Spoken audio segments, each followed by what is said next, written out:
नमस्कार, बहुत स्वागत है आप सभी का। 5 का पंच देख रहे हैं आप। मैं हूं आपके साथ विवेक पांडे। तो चलिए जानेंगे आज शाम 5 बजे की 5 कौन सी बड़ी खबरें हैं इस वक्त आ रही हैं आपके स्क्रीन पर। शाम 5 बजे की 5 बड़ी खबरें आपको बता दें। मुख्यमंत्री डॉक्टर मोहन यादव पुणे दौरे पर हैं, जहां पर मिशन निवेश के तहत मुख्यमंत्री डॉक्टर मोहन यादव उद्योगपतियों से चर्चा करेंगे। प्रदेश में आईटी सेक्टर के साथ ही साथ अन्य जो सेक्टर्स हैं, खासतौर से अगर हम साइंस एंड टेक्नोलॉजी के हिसाब से देखें तो साइंस एंड टेक्नोलॉजी के हिसाब से किस प्रकार से मध्य प्रदेश में एक बेहतर निवेश हो, ये पूरा एटमॉस्फेयर क्रिएट करना है। इसके लिए मुख्यमंत्री डॉक्टर मोहन यादव पुणे में एक महत्वपूर्ण सेशन को संबोधित करेंगे और तमाम उद्योगपति उनके साथ इस इंटरैक्टिव सेशन में मौजूद रहेंगे। इसके साथ ही साथ मध्य प्रदेश में बजट पर मंथन होगा, जिसमें वित्त मंत्री deputy CM Jagdish Devda budget पर मंथन करेंगे और तमाम विषय विशेषज्ञों के साथ उनकी ये चर्चा होगी। अलग अलग विषय पर बजट पर मंथन होगा। सीजी इन्वेस्टर कनेक्ट ये खास कार्यक्रम कल मुंबई में आयोजित होने जा रहा है, जिसमें मुख्यमंत्री विष्णुदेव साय शामिल होंगे। अब हम आपको बता देते हैं आखिर ये सीजी इन्वेस्टर कनेक्ट है क्या। सीजी इन्वेस्टर कनेक्ट के जरिए मुख्यमंत्री विष्णुदेव साय प्रदेश के चुनिंदा और बड़े उद्योगपतियों से चर्चा करेंगे। छत्तीसगढ़ में इन्वेस्टर्स को आमंत्रित करेंगे और अलग अलग विषय के न केवल निवेश पर चर्चा होगी, बल्कि साथ ही साथ किस तरह से प्रदेश को और आगे ले जाया जा सके, इस पर भी सेशन आधारित होगा। इसके साथ ही साथ आपको बता दें, अगली खबर है छत्तीसगढ़ की ये सियासी खबर। कांग्रेस की अंतरकलह पर चुटकी लेते हुए डिप्टी सीएम अरुण साव ने कांग्रेस पर न केवल निशाना साधा, बल्कि ये भी कहा कि गुटबाजी अब कांग्रेस में आम बात हो गई है। इस पर कांग्रेस की ओर से पलटवार भी सामने आया। तो दम तोड़ता नक्सलवाद, ये पूरी खबर सामने आई है और इस खबर के जरिए आपको ये भी बता दें कि दरअसल ये जो सुकमा में नक्सलियों का ये ट्रेनिंग कैंप था, यहाँ पर नक्सलियों की पूरी हाई ट्रेनिंग होती थी। एक तरह से ये जो स्मारक भी आप देख पा रहे हैं, ये लाल स्मारक इस बात का सबूत है कि यह जगह जंगलों के बीचों बीच, ये जगह नक्सल के लिए कितनी इम्पोर्टेंट थी, नक्सलियों के लिए कितनी इम्पोर्टेंट थी। और देखिए उस स्मारक को हमारे जवान तोड़ते हुए भी दिखाई दे रहे हैं। तो ये हैं शाम 5 बजे की 5 बड़ी खबरें इस वक्त आपके स्क्रीन पर।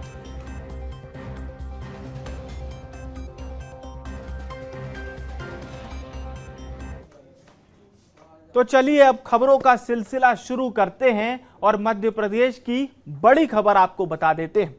GIS यानी कि ग्लोबल इन्वेस्टर समिट से पहले प्रदेश के मुखिया डॉक्टर मोहन यादव का पूरा फोकस इस बात को लेकर है कि प्रदेश में ज़्यादा से ज़्यादा निवेश आए। और इसी कड़ी में मुख्यमंत्री डॉक्टर मोहन यादव विदेश दौरे पर भी थे। आगामी समय में भी विदेश दौरे पर यानी कि जापान जा रहे हैं। प्रदेश को बेहतर इन्वेस्टमेंट कैसे मिले, इसकी जानकारी मुख्यमंत्री डॉक्टर मोहन यादव ने दी है और तमाम अलग अलग कॉन्क्लेव के जरिए 4 लाख करोड़ से ज़्यादा का निवेश के प्रस्ताव मिले हैं, जिसके जरिए आपको ये भी बता दें कि 4.5 लाख करोड़, ये जो डेटा है ये 4.5 लाख करोड़ का है, जिसमें 3 लाख से ज़्यादा लोगों को रोजगार मिलेगा। मुख्यमंत्री डॉक्टर मोहन यादव पुणे में होंगे और एक महत्वपूर्ण सेशन को संबोधित करेंगे। बात की प्रसन्नता के मध्य प्रदेश सरकार लगातार हमारे सभी विभागों के माध्यम से मध्य प्रदेश में औद्योगिकरण के लिए लगातार हम काम कर रहे हैं। और जिस प्रकार से हमारी रीजनल इंडस्ट्री कॉन्क्लेव हुई अभी तक, सभी इंडस्ट्री कॉन्क्लेव में उत्साहवर्धक प्रस्ताव मिले, जिसके भरोसे से लगभग 4.5 लाख का निवेश और 3 लाख से ज़्यादा लोगों को रोजगार के अवसर मिल रहे हैं। और खासकर ऐसे संभाग केंद्र जहाँ कभी हमारी इंडस्ट्री के बारे में बहुत मुश्किल थी। ऐसे सभी जगह उत्साहवर्धक परिणाम मिले। अब ऐसे में जब हम धीरे धीरे फरवरी में 24 फरवरी को यशस्वी प्रधानमंत्री के नेतृत्व में ग्लोबल इन्वेस्टर समिट करने वाले हैं, तो हमारा फर्ज बनता है कि हम अपने इस ग्लोबल इन्वेस्टर समिट में बड़े बड़े घरानों को भी निमंत्रण दें और सब प्रकार की संभावनाओं पर काम करें। उसी सिलसिले में पिछले समय मुंबई, बेंगलोर, कलकत्ता ऐसे कई शहरों में मेरे दौरे हुए। आज हम मुंबई के बाद महाराष्ट्र में ही पूना एक बड़ा स्थान है जहां बड़े पैमाने पर आईटी से लगाकर कई सेक्टर के बड़े पैमाने पर बड़े प्लेयर्स या निवेशक वहाँ मिलते हैं। उनके सामने हमारी पॉलिसी रख करके उनके संस्थान मध्य प्रदेश के युवाओं को रोजगार दिलाए, वो हमारे औद्योगिकरण अभियान का हिस्सा बने। मैं निमंत्रण देने जा रहा हूँ और उम्मीद करता हूँ कि बड़ा अच्छा रिजल्ट रहेगा। एक बार फिर मध्य प्रदेश के सभी बंधुओं से, जो युवा, महिला, किसान, गरीब, चारों क्षेत्रों में अब सरकार सभी की आशा अपेक्षा के हिसाब से उनको सुखी समृद्धि बनाते हुए मध्य प्रदेश की प्रगति के साथ देश की प्रगति के लिए कदम से कदम मिलाकर चलने के लिए तैयार कर रही है। आइए हम सब संकल्प करें, यशस्वी प्रधानमंत्री श्रीमान नरेंद्र मोदी जी के नेतृत्व में भारत के विकास के कारवां में सहभागी बने और मध्य प्रदेश को देश का नंबर 1 राज्य बनाए। बहुत बहुत धन्यवाद। और भोपाल से हमारे सहयोगी रंजन इस वक्त हमारे साथ लाइव जुड़ रहे हैं। रंजन, प्रदेश में निवेश किस तरह से बेहतर आए, ये मुख्यमंत्री डॉक्टर मोहन यादव का एक बड़ा टारगेट है और लगातार हमने जो इन्वेस्टर समिट से पहले रीजनल कॉन्क्लेव देखी, रीजनल इंडस्ट्री कॉन्क्लेव, वो इसी दिशा में है। मुख्यमंत्री जानकारी भी दे रहे हैं कि 4.5 लाख करोड़ से ज्यादा के निवेश प्रस्ताव आए हैं, 3 लाख से ज्यादा लोगों को रोजगार भी मिलेगा। तो ये भी जानकारी दे दीजिए और साथ ही साथ पुणे में किस तरह से खास संवाद होने वाला है, एक जानकारी उसकी भी। जी बिल्कुल विवेक, देखिए तो लगातार मुख्यमंत्री doctor Mohan Yadav global investor summit से पहले जो है अलग अलग प्रदेशों में जो है दौरे कर रहे हैं और इसका सीधा मुख्य उद्देश्य यही है कि अधिक से अधिक रोजगार जो है वो मध्य प्रदेश में आए, अधिक से अधिक उद्योगपति जो है मध्य प्रदेश में आकर के इन्वेस्ट करें ताकि प्रदेश के जो युवा हैं उनको जो है रोजगार मिल पाए। आप कह सकते हैं अभी तक जितने भी इन्वेस्टर समिट हुए हैं उसमें लगभग पौने, अगर बात करें 1.5 लाख करोड़ से अधिक लोगों को जो है रोजगार, साथ ही साथ 3 लाख करोड़ से अधिक लोगों को जो है अलग अलग सेक्टर में रोजगार मिलने जा रहा है। और अगर हम बात करें तो जिस तरीके से मुख्यमंत्री मोहन यादव ने एक विजन लेके चल रहे हैं कि आने वाले समय में जो है अधिक से अधिक रोजगार बढ़े और साथ ही साथ जितने भी सेक्टर है, चाहे वो आईटी हो, चाहे वो एआई के क्षेत्र में हो, चाहे वो मेडिकल के क्षेत्र में हो या अन्य जो संभावनाएं हैं, क्योंकि मध्य प्रदेश जो है खनिज संपदाओं के लिए भी जाना जाता है। ऐसे में खनिज संपदाओं का भी उपयोग करके किस तरीके से उद्योगपति जो है यहाँ पर काम कर सकते हैं, इसके लिए भी जो एक चर्चा जो है पुणे में की जाएगी। और अधिकारियों ने एक प्रेजेंटेशन भी तैयार किया है कि किस तरीके से मध्य प्रदेश में अलग अलग जो जिले हैं वहाँ पर कौन कौन से उत्पाद जो है वहाँ पर कर सकते हैं। इन्वेस्टर समिट के माध्यम से आप देखेंगे तो मुख्यमंत्री डॉक्टर मोहन यादव ने जो है रीजनल इन्वेस्टर समिट भी किया है, साथ ही साथ विदेशों का भी दौरा किया है और आने वाले समय में एक बार फिर से जापान के दौरे पर जाने वाले हैं। तो इनका एक ही मुख्य उद्देश्य है, क्योंकि ग्लोबल इन्वेस्टर समिट भोपाल में होना है, इसमें देश के अलावा विदेशों से भी जो है अधिक से अधिक उद्योगपति आएंगे और यहाँ पर भारत में आकर के मध्य प्रदेश की धरती पर आकर के निवेश करेंगे। तो सीधा मुख्य उद्देश्य यही है कि आने वाले समय में आप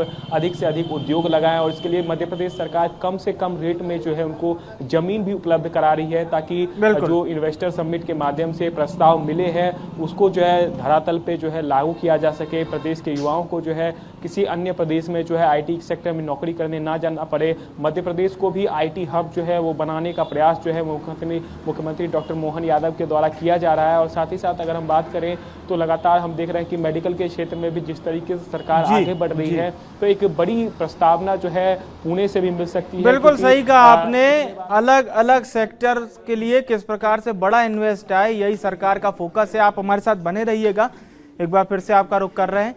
और चलिए अब खबरों में आगे बढ़ते हैं। ये खबर मध्य प्रदेश से है।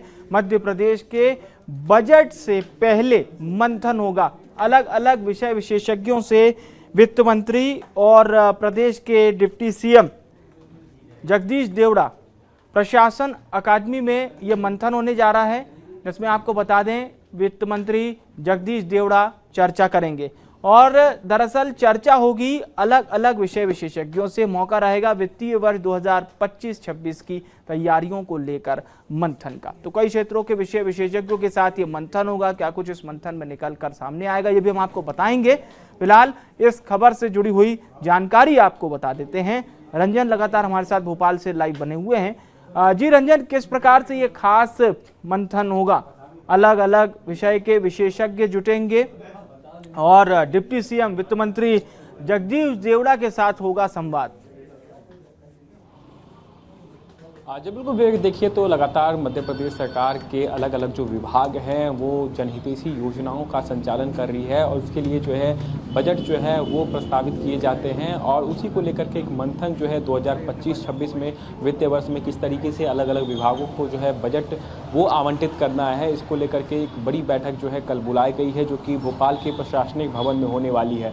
और इस बैठक के जरिए जितने भी विभाग है, चाहे हम स्वास्थ्य विभाग की बात करें, शिक्षा विभाग की बात करें, महिला विकास विभाग की बात करें, यानी मध्य प्रदेश सरकार के जितने भी विभाग है उनके जो है अधिकारी भी मौजूद रहेंगे और अधिकारियों के साथ एक विस्तृत चर्चा जो है वो की जाएगी। क्योंकि हम देख रहे हैं लगातार वित्त मंत्री जगदीश देवड़ा जो है बजट को लेकर के चर्चा करते हुए नजर आ रहे हैं। अलग अलग विभागों से जो है एक प्रस्ताव भी तैयार करने को कहा गया है, एक ड्राफ्ट तैयार करने को कहा गया है, जिसमें वो अपना पूरा लेखा जोखा जो है वो लिख करके देखिए 2025 से 26 तक में जो है उनके विभागों में कितना पैसा खर्च किया जाना है, इसको लेकर के एक ड्राफ्ट भी जो है अधिकारियों ने तैयार किया है और उसी को लेकर के एक चिंतन और मंथन किया जाएगा। क्योंकि लगातार हम देखें जनहितैषी योजनाओं का लाभ जो है वो जन जन तक पहुंचाया जा रहा है, ऐसे में बजट सही समय पर आवंटित किया जाए। और अब बात करें तो ग्लोबल इन्वेस्टर समिट से पहले ये बजट जो है मध्य प्रदेश सरकार पेश कर सकती है। ये बहुत अहम बात आपने कही है। जीआईएस से पहले ये बजट क्या कुछ कहेगा ये हम देखेंगे। बहुत बहुत धन्यवाद आपका तमाम खबरों पर दर्शकों तक जानकारी पहुंचाने के लिए।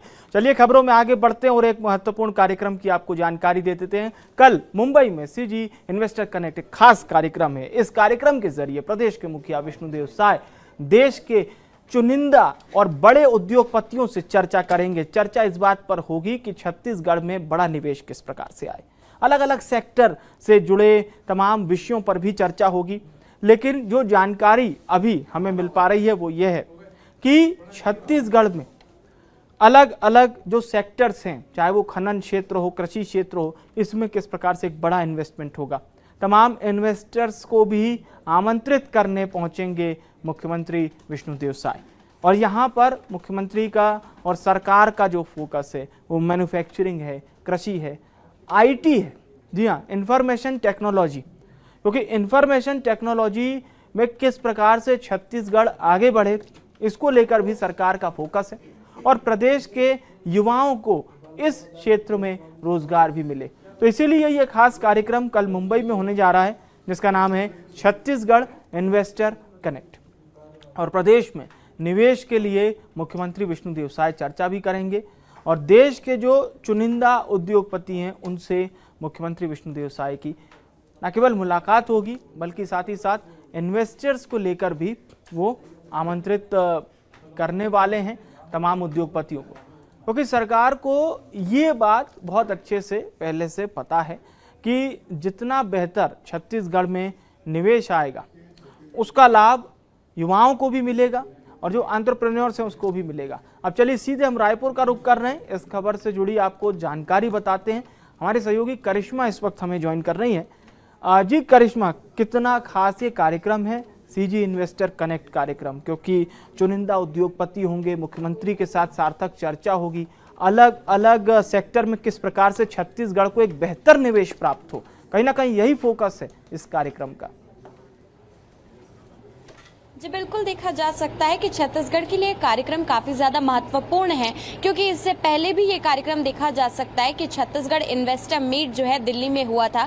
दिल्ली में भी मुख्यमंत्री विष्णुदेव साय जो है देश भर के तमाम बड़े उद्योगपतियों से उन्होंने मुलाकात की थी। साथ ही में मुख्यमंत्री विष्णुदेव साय ने ये आग्रह भी किया था कि छत्तीसगढ़ में ज्यादा से ज्यादा निवेश करे, क्योंकि छत्तीसगढ़ में देखा जा सकता है कि जो रॉ मटेरियल्स है वो सबसे ज्यादा इजीली अवेलेबल है। और साथ ही में देख सकते हैं कि छत्तीसगढ़ कहीं ना कहीं फॉरेस्ट्रियल एरिया है और फॉरेस्टल एरिया से घिरा हुआ है और कई सारे डेवलपमेंट के काम जो है छत्तीसगढ़ में किए जा सकते हैं छत्तीसगढ़ के विकास के लिए और उसके साथ साथ रोजगार के लिए। कहीं ना कहीं ये जो इन्वेस्टर मीट है काफी ज्यादा कारगर साबित होने वाला है, क्योंकि दिल्ली में जब देखा गया कि बड़े बड़े उद्योगपतियों के साथ मुख्यमंत्री विष्णुदेव साय ने मुलाकात की, साथ ही में उन्होंने जब चर्चा की निवेश के लिए, तो उसके बाद से ही देखा गया कि छत्तीसगढ़ को बड़े प्रोजेक्ट्स जो है वो मिले। साथ ही में ये भी बता दें कि हाल ही में अडानी ग्रुप ने भी बड़े निवेश की जो चर्चा है, बड़े निवेश की जो घोषणा है वो छत्तीसगढ़ में की है और उससे भी एक बड़ा लाभ जो है छत्तीसगढ़ को मिलेगा। साथ ही में जिस तरीके से आपने बताया कि आईटी सेक्टर हो या फिर टेक्नोलॉजी सेक्टर की हम जैसे बात कर रहे हैं,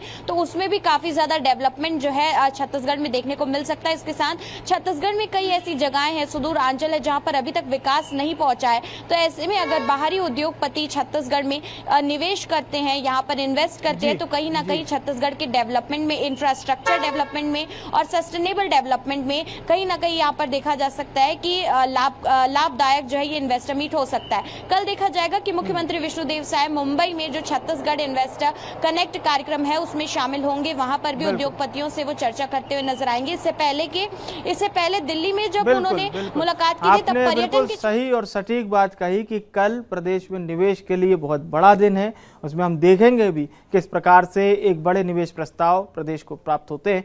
आप हमारे साथ बने रहिएगा, एक बार फिर से आपका रुख कर रहे हैं और एक चलिए सियासी खबर से आपको रूबरू करा देते हैं। खबर यह है कि कांग्रेस में अंतर्कलह के सवाल पर बोले हैं डिप्टी सीएम अरुण साव। अरुण साव ने कांग्रेस पर निशाना तो साधा ही साधा, प्लस कांग्रेस की ओर से भी पलटवार सामने आया है इस पूरे मामले में।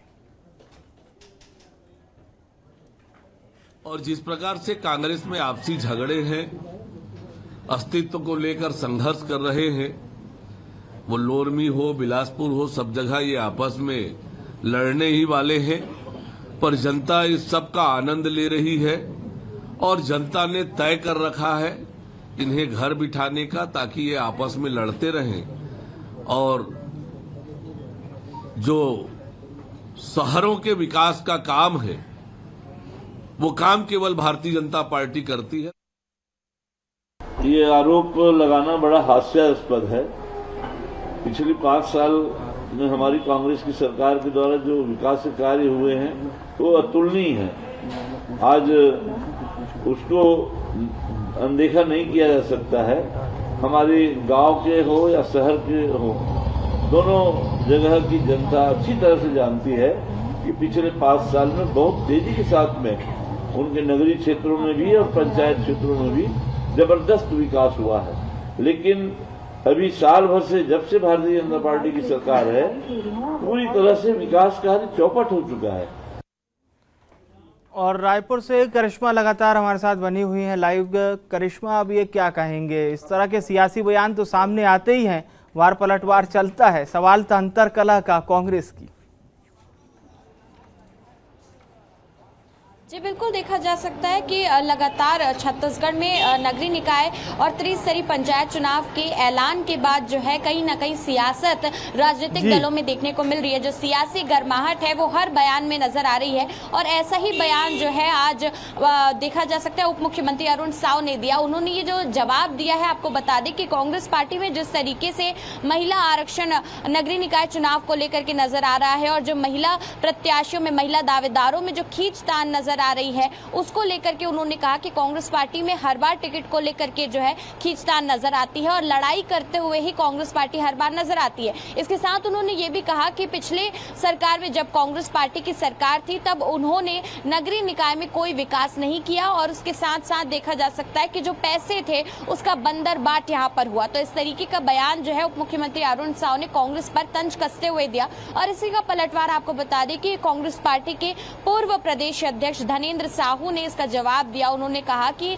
ऐसा कोई भी कार्य नहीं है जो कांग्रेस पार्टी ने नहीं किया, कांग्रेस पार्टी के जो कार्य है वो अतुल्य है और उसके साथ साथ ये कहना कि हमने कोई काम नहीं किया, ये कहीं ना कहीं हास्यास्पद है, ऐसा जो है धनेंद्र साहू का कहना है। धनेंद्र साहू ने ये भी कहा कि लगातार प्रत्याशियों के नामों पर चर्चा हो रही है, मंथन हो रहा है, ब्लॉक और जिला की समिति जो है प्रत्याशियों के नामों का चयन करेगी तो उनसे भी वार्तालाप जो है वो की जा रही है। हालांकि देरी यहाँ पर दोनों ही राजनीतिक दलों द्वारा देखने को मिल रही है, लेकिन जो सियासी बयानबाजियां हैं नगरीय निकाय चुनाव को लेकर के, टिकटों को लेकर के, प्रत्याशियों के चयन को लेकर के, मुद्दों को लेकर के, घोषणा पत्र को लेकर के अभी भी थमती हुई नहीं नजर आ रही है। बिल्कुल सही कहा आपने, और फिलहाल थमती हुई दिखाई भी नहीं दे रही है क्योंकि चुनाव का आगाज हो चुका है। बहुत बहुत शुक्रिया तमाम खबरों पर दर्शकों तक जानकारी पहुंचाने के लिए। और अब आपको छत्तीसगढ़ के दूरस्थ अंचल सुकमा से एक ऐसी तस्वीर दिखाने जा रहे हैं। नक्सलगढ़ अभी समाप्त तो नहीं हुआ है, लेकिन समाप्ति की ओर अग्रसर है। और नक्सलगढ़ इसलिए भी कहा जाता है क्योंकि इस जगह पर नक्सली अपना ट्रेनिंग कैंप, अपना वजूद, यानी कि ये जो स्मारक है, ये स्मारक इस बात का सबूत था कि ये जगह नक्सलियों के लिए कितनी इंपॉर्टेंट थी। जंगल के बीचों बीच आपको ये जगह दिखाई दे रही हो, इसे स्टेबल किया गया था। काफी दिनों तक इस यहाँ पर नक्सली रहते थे, ये इनका ट्रेनिंग कैंप था। और यहाँ पर जो बड़े नक्सली कमांडर हैं उनकी भी आवक जावक होती थी।